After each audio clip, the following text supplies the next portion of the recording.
In a world where everyone's trying to look strong, very few ever become strong. Not physically, mentally. And that's the difference between those who survive and those who lead. Life will test you. It will shake your beliefs, break your routines, and expose your weaknesses. But what if you could train your mind to be unshakable before the storm hits? What if instead of reacting, you rewired? Instead of collapsing, you adapted. In this video, you won't just learn how to be mentally strong. You'll learn how to forge a mind so sharp, so calm, and so disciplined that even chaos will respect your silence. Let's begin. 1. Break your own mind before life does. Buddhism teaches us a deep and powerful truth. Suffering is born from attachment, especially the attachment to things we believe will stay the same forever. We hold on to ideas, routines, identities, and expectations, believing they are permanent. But life is constantly changing. Nothing lasts. Not our feelings, not our beliefs, not even our sense of self. If we ignore this truth and cling to our comfortable illusions, life will eventually break us to show us reality. That's why it's better to break your own mind before life does it for you. What does that mean in practical terms? It means you must learn to question yourself regularly. Ask, what beliefs am I holding on to that no longer serve me? What fears am I avoiding? What parts of my identity are keeping me stuck? Be willing to let go of the version of yourself that you've outgrown. Let go of pride. Let go of certainty. Destroy the ego that says, I already know. Because when you face your own illusions, gently, honestly, and consistently, you build true mental strength. This isn't about becoming someone else. It's about peeling away what's false so you can live from a place of truth. Confront your blind spots. Challenge your assumptions. Interrupt your patterns. Yes, it will be uncomfortable, but that discomfort is growth. That's where awakening begins. Life has a way of forcing you to evolve if you don't do it willingly. So take the lead. Tear down the walls in your mind now. While you have the chance to rebuild with clarity and wisdom, that is the path to true inner freedom. Most people live as prisoners of their emotions. The moment something triggers them, an insult, a delay, a disappointment, they react without pause. But reacting impulsively to everything that happens around you is a sign of mental weakness. True mental strength comes from learning how to pause, observe, and respond, not react. Buddhism teaches that our suffering often comes not from events themselves, but from our untrained responses to those events. In other words, it's not what happens to you. It's how you respond that determines your peace. To starve your reactions means to stop feeding your impulses with energy and attention. It means you no longer allow every thought or emotion to dictate your behavior. You take a breath before replying to a rude comment. You observe your anger without unleashing it. You feel the fear rise, but you don't let it paralyze you. You sit with the discomfort instead of running from it. Every time you resist the urge to react, you weaken its power. Like a fire without fuel, the emotion dies down. In Buddhist practice, this is known as mindfulness, learning to watch your mind like a detached observer. Instead of being swept away by the storm of emotion, you become the calm center of the storm. You realize that feelings come and go like clouds passing through the sky. They are temporary and not who you are. When you stop reacting to every thought or emotion, you begin to take back control of your inner world. This habit doesn't mean you suppress your emotions or pretend to be okay when you're not. It means you create a space between stimulus and response, a sacred pause. In that space, you choose your response based on clarity, not chaos. Over time, this practice rewires your brain. You begin to respond with wisdom instead of emotion, with calm instead of confusion. And that is where true power lives. Not in reacting louder, but in remaining silent and grounded when others lose control. To be mentally strong, learn to sit with your emotions without becoming them. Don't feed your triggers. Don't fuel the drama. Starve your reactions, and you will feed your inner peace. 3. Kill the victim in you every morning. Every single day you wake up with a choice to see yourself as a victim of your circumstances or as the creator of your life. The victim mindset whispers, "It's not your fault, you can't do anything about it, or life is unfair." And while those words might feel comforting for a moment, they are dangerous, because the longer you believe them, the more powerless you become. Buddhism teaches that liberation begins with responsibility, taking full ownership of your thoughts, emotions, and actions, regardless of what the world throws at you. To kill the victim in you every morning means to start your day by refusing to identify with weakness, blame, or self-pity. It means recognizing that while you cannot control everything that happens to you, you are always responsible for how you respond. This is not about denying pain or pretending everything is fine. It's about refusing to let that pain define you. The victim mentality is subtle. It hides behind complaints, excuses, procrastination, and emotional dependence. You say, "I can't focus because people keep distracting me." You say, "I can't grow because no one supports me." You say, "I'm stuck because life is unfair," but every time you say that, you give your power away. The Buddha taught that suffering is a part of life, but clinging to suffering is optional. The way out is through awareness, courage, and conscious action. Each morning before you check your phone or dive into the chaos of the day, take a moment to center yourself. Remind yourself, "I am not a victim. I am not my past. I am not my excuses." Breathe in responsibility. Breathe out blame. Stand tall in your ability to respond with strength, no matter how difficult your circumstances are. Mentally strong people don't wait for someone to save them. They rise. They confront their story. They rewrite it. They know that nobody is coming, and that's exactly why they must lead themselves. So kill the victim in your mind before it begins to speak. Replace it with a warrior, a presence that acts, chooses, and takes full responsibility for its path. 4. Train your mind to love boredom. In today's world, boredom is treated like a disease. The moment we feel even a second of stillness or silence, we reach for our phones, open a tab, scroll endlessly, or distract ourselves with noise. But what if boredom wasn't your enemy? What if boredom was your training ground? Buddhism teaches that peace, wisdom, and true self-understanding arise not in moments of excitement, but in moments of silence. It's in stillness that the mind reveals its truth. To train your mind to love boredom means to sit with yourself without needing constant stimulation. It means practicing presence in the simplest, most ordinary moments of life, waiting in line, sitting alone in a room, walking without headphones. Why? Because when you remove all external stimulation, your mind starts to surface its deeper patterns. You begin to notice your cravings, your restlessness, your thoughts, and your emotional attachments, and with that awareness comes the power to change. In Buddhist meditation, boredom is not seen as a problem, it is a doorway. When the mind says this is boring, it's not because the moment lacks meaning, it's because the ego is uncomfortable without distraction.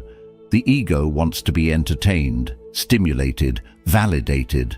But your higher self, the calm, observing consciousness, knows that the ability to sit in boredom without resistance is the foundation of mental mastery. Think about it. If you can't sit still for 5 minutes without reaching for a screen, how will you handle real adversity? If you can't be alone with your thoughts, how will you hear your intuition? If your mind always runs from boredom, it will also run from discomfort, growth, and discipline. The mentally strong person rewires their relationship with boredom. They embrace it. They use it as a form of meditation, of mental detox. In boredom, they build patience. In silence, they meet themselves. They learn that not every moment needs to be filled, and that often the most powerful insights arise in the empty spaces. Start small. Sit in silence for 10 minutes a day. Go for a walk without music. Eat a meal without a screen. Notice how uncomfortable your mind becomes and stay with it. Smile at the stillness. Welcome the boredom, because every time you sit through it, you're breaking the addiction to distraction. You're becoming less reactive, more present, and infinitely stronger inside.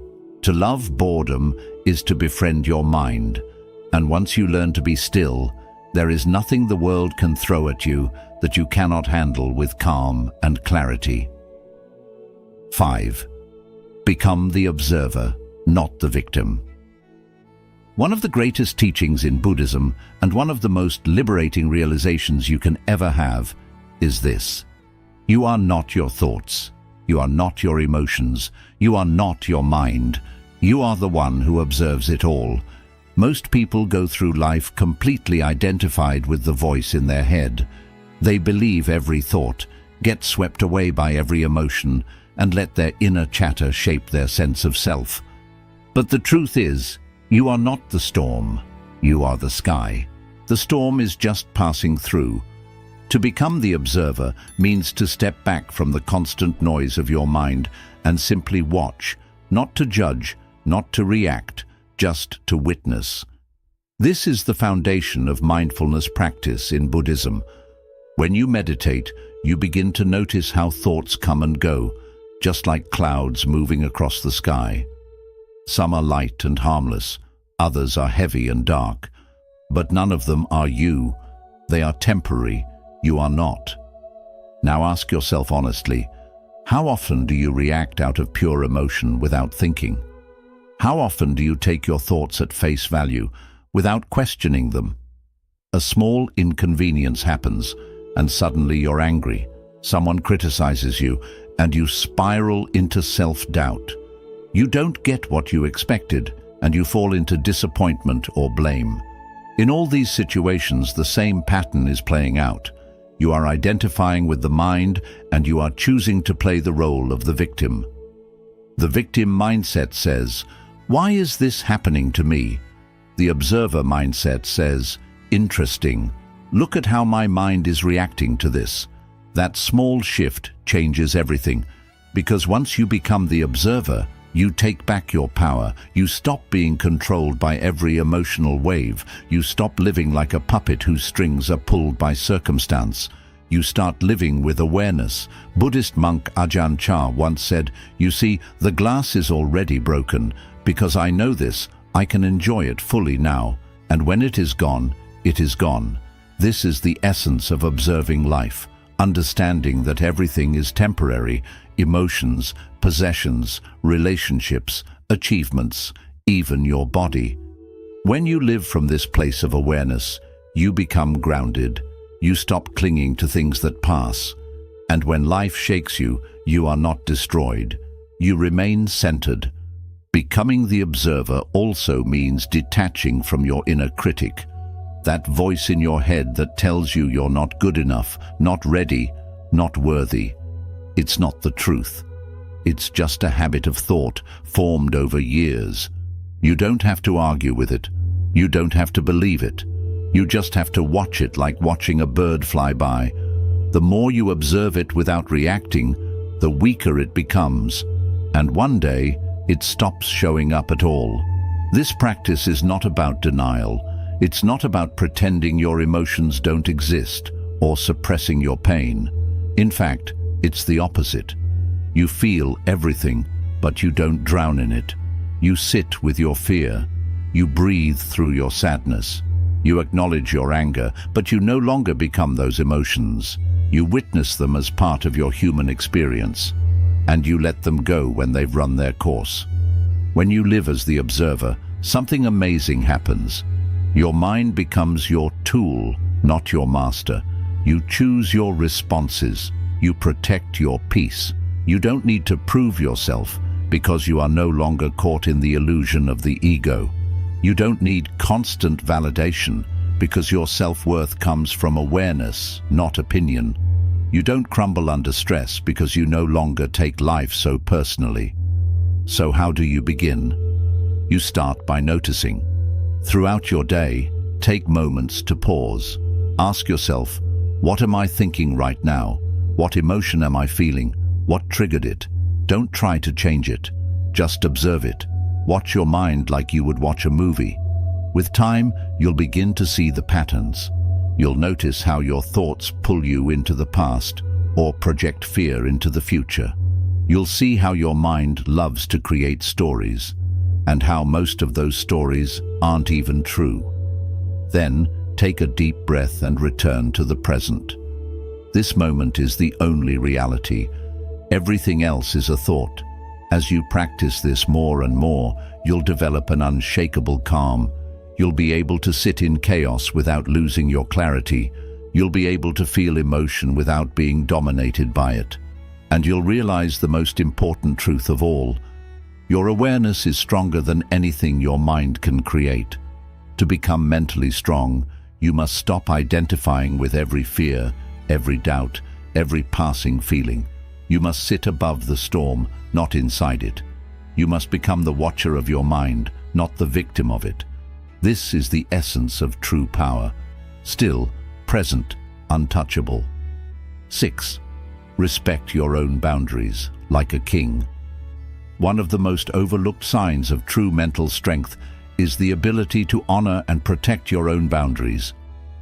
In a world where people-pleasing is praised and self-sacrifice is often mistaken for love, many individuals constantly betray themselves just to be accepted, liked, or approved. But make no mistake, every time you say yes when you mean no, you weaken your sense of self.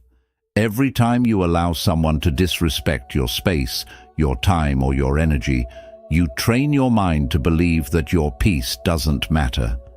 To respect your own boundaries like a king means to draw clear, unshakable lines in your life that protect your inner world. These lines are not built from ego or arrogance. They are built from self-respect. A king doesn't apologize for protecting his kingdom. He doesn't seek approval for guarding his gates. And neither should you. Buddhism teaches the importance of right action, acting in ways that are rooted in integrity, mindfulness, and compassion. But compassion doesn't mean allowing others to drain you. Compassion doesn't mean carrying emotional weight that was never yours to bear. True compassion must begin with yourself. You cannot pour from an empty cup. You cannot bring peace to others while allowing your own mind to be in constant turmoil. Many people struggle with boundaries because they confuse them with rejection. They believe that setting boundaries will hurt others, make them feel guilty, or make them seem selfish. But here's the truth. Healthy boundaries do not push people away. They simply show people where you end and where they begin. They create space for honest connection. They teach others how to treat you. They protect your energy so you can give from a full heart, not from obligation. Ask yourself, how often do you allow others to cross your emotional lines just to avoid confrontation? How often do you say yes to things that drain you because you're afraid of being disliked? How many times have you silenced your truth just to maintain peace on the outside while feeling completely broken on the inside? These small betrayals add up. Over time, they erode your confidence, your clarity, and your self-worth. You begin to resent others, not because they're bad people, but because you never taught them how to respect you. And why didn't you teach them? Because you didn't respect yourself first. When you start respecting your boundaries like a king, everything changes. You stop explaining your number. You stop over-justifying your decisions. You start walking away from people, habits, and situations that no longer serve your highest self. And you do it with peace, not with anger, because you're no longer trying to be everything to everyone. You're trying to be everything to yourself first. Buddhism also teaches non-attachment, not just to material things, but to identity. You don't have to be the nice one. You don't have to be the always available one. You don't have to keep playing the role that others have put you in. You can let that identity go and choose a new one that serves your growth, your truth, and your peace. This doesn't mean you become cold, distant, or selfish. It means you learn to give from a place of fullness. When your energy is protected, your heart opens wider. When your time is respected, your presence becomes more powerful. When your mind is clear, your love becomes more conscious. Setting boundaries may feel uncomfortable at first, especially if you're not used to it. You may feel guilt. Others may resist. But remember, anyone who is truly meant to be in your life will respect your truth, not just your convenience. And anyone who leaves because you've chosen self-respect over self-abandonment is doing you a favor. So how do you begin this process? Start by identifying where in your life you feel resentment, exhaustion, or emotional tension. These are signs that a boundary is needed. Next, clearly define your limits. How much time, energy, or emotional investment you're willing to give. Communicate your boundaries firmly but kindly. You don't need to defend them. You just need to live them. Then comes the hardest part, enforcing them. You must be willing to disappoint others in order to be true to yourself. That's not cruelty, it's maturity. That's not selfishness, it's self-preservation. When you show up for yourself consistently, you teach the world that you are not to be taken for granted. A king does not chase validation. A king does not beg to be heard. A king sits calmly on his throne, centered in his truth, grounded in his presence. Be that king for yourself. Build walls that protect, not isolate. Draw lines that empower, not divide. Respect your own boundaries like your life depends on it, because your peace absolutely does. 7. Practice emotional fasting. In the modern world, we are constantly consuming, not just food, but emotions. We consume anger from social media, fear from the news, drama from relationships, and stress from overstimulation. Just like overeating leads to physical illness, emotional overconsumption leads to mental and spiritual exhaustion. You become reactive, anxious, drained, and disconnected from your own center. That's why emotional fasting is not just a practice. It's a necessity. Emotional fasting means taking conscious breaks from absorbing and reacting to every emotion that arises within or around you. It means refusing to feed every mood, every trigger, every craving for validation, every impulse to argue, complain, or control. Just like physical fasting cleanses the body, emotional fasting clears the mind and purifies the heart. In Buddhism, this fits well with the practice of mindfulness and letting go. The Buddha explained that our suffering often doesn't come from the emotion itself, but from our attachment to it, our urge to cling to it, justify it, or express it at any cost. Emotional fasting is not about suppressing or ignoring your feelings. It's about noticing them and deciding not to feed them with your reaction. Think about a normal day. How many emotions do you absorb from others? How often do you carry resentment that doesn't even belong to you? How many times do you feel anger, sadness, or anxiety and instantly act on it without asking where it came from or if it truly deserves your attention? Emotional fasting is choosing to respond instead of react. It's about guarding your emotional space. You stop letting yourself get pulled into pointless drama. You stop wasting your energy on people who only want to provoke you and pull you into reaction. You stop arguing just to prove you're right. You stop trying to fix every situation and every person. You begin to see that peace doesn't come from controlling what's around you. It comes from learning to manage how you respond to it. Start with little steps. Begin your morning with a clear intention. Today I will not feed my anger. Today I will watch my feelings without becoming them. When something triggers you, pause and take a deep breath. Ask yourself, does this emotion need to be fed or simply felt and released? You'll be amazed at the strength you build just by pausing. Another way to practice emotional fasting is to step back from emotional noise. Take breaks from media, toxic conversations, and places that constantly stir negativity. Create small, quiet moments in your day, moments where you return to yourself. Focus on your breathing and notice how you truly feel beneath all the noise. This isn't escaping, it's caring for your emotions. Just as you cleanse your body, you also need to clear your emotional space. Emotional fasting also means not feeding on the emotions of others. Many people, often without realizing, use relationships to release feelings they haven't dealt with. They snap, complain, blame, or seek comfort, not to heal, but to avoid facing their own inner work.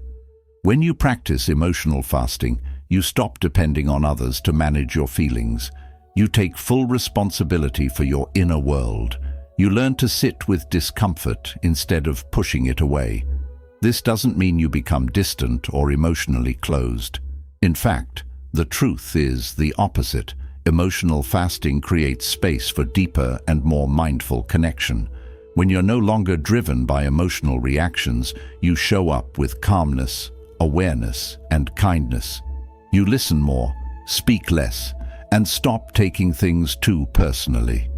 You begin to see that everyone is dealing with their own struggles, and not everything needs a reaction from you. Buddhism teaches the importance of equanimity, a steady and balanced mind that doesn't rise or fall with every passing emotion. Emotional fasting helps you develop equanimity.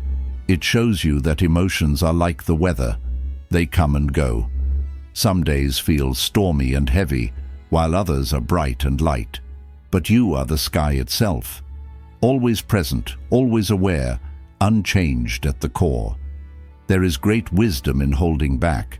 Just because you feel something doesn't mean you must act on it.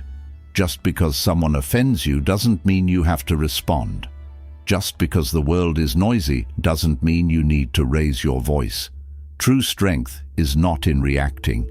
It rests in the quiet space between what happens and how you choose to respond. So take a day, an hour, or even just a few minutes to practice emotional fasting. No reacting, no explaining, no proving, only observing, breathing, and being. With time, you'll notice your emotional strength growing. You'll feel less disturbed by chaos, more grounded in peace, and more connected with your higher self. Emotional fasting does not mean living without feelings. It means having control over them. It means deciding which emotions deserve your energy and letting the rest pass like drifting clouds. It's about softening the noise so you can hear the voice of your own soul. Practice emotional fasting, and you'll discover that your real power isn't in how strong your emotions feel, but in how calmly you respond. True inner strength isn't about looking tough on the outside. It's about being steady and unshakable within. This strength isn't built from ego, anger, or pretending to know it all. It's built quietly, in the unseen moments when you choose stillness over reaction, discipline over comfort, and truth over illusion. Each of these habits, calming your mind, holding back reactions, letting go of the victim role, accepting boredom, becoming the observer, respecting your limits, and stepping away from emotional chaos, guides you back to your inner strength. Not the kind of power that controls others, but the kind that gives you full control over yourself. Buddhism teaches that the mind is everything. What you think is what you become. What you choose to practice each day, the small, steady acts of awareness, patience, and self-respect, shape your entire future. You don't grow mentally strong all at once. You build that strength each time you choose growth over comfort, stillness over noise, and awareness over reaction. Keep making that choice. Keep rising. And remember, your real strength isn't in how loudly you roar. It's in how deeply you sit in stillness while the storm rages and smile, knowing it no longer has the power to reach you.